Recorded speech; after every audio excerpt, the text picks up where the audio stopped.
बे थांग बे बिर मा केना बे एम्फौआ बेना बिराद गिरगोन रा जों जायो एम्फौ जायो गाज्रि खालामा नामा इसोरो गाज्रि खालामनाय नों जानायखौ नुवाखै नोङो होमबालाय बेखौ जों जानायखौ नुवाखै थ' थाम फैयो फिके जाफैयो दैजों खारनायसो एम्फौआ नाखारा खारने एम्फौ दङनो थाम्फै फिसा जादोंब्रा फिसा माथो जोंनाव फैयाखै बिदि नङा मा गोबोरखि थानायखाय जादों खोमा बांद्राय बेजोंनो जायो गावजों जायो ने बै माबाया बे फुरानाजों जायो खोमा जागोन जाहैबाय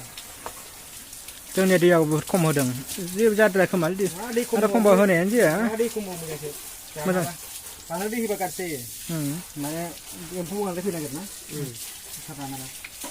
ब्लिचिं नांगौ ब्लिचिंखौ होनो एसे ओंखाराखैना खनसेबो नांखारजोबा बे दाख्लै सानबेसे जाखो मास मोनसेनिसो बारा लायो माथो मास मोनसे लायालै सना मास मोनसेनिसो बारा लादों ने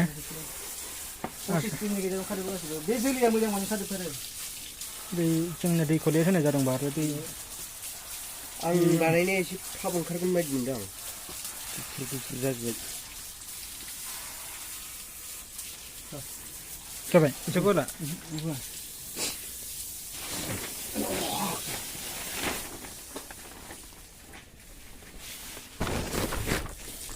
बिखौ बायनांगोन मोनसे खेबसेनो बिदि बायनांगोन मोनसे आंनाव दङबा बबावबा मेलाखै हासुनाय दंबावोमोनलै थाइबा दंखायोमोनलै थाइब बोराया दंखायो बिदि बिदिया बोराया दंखायो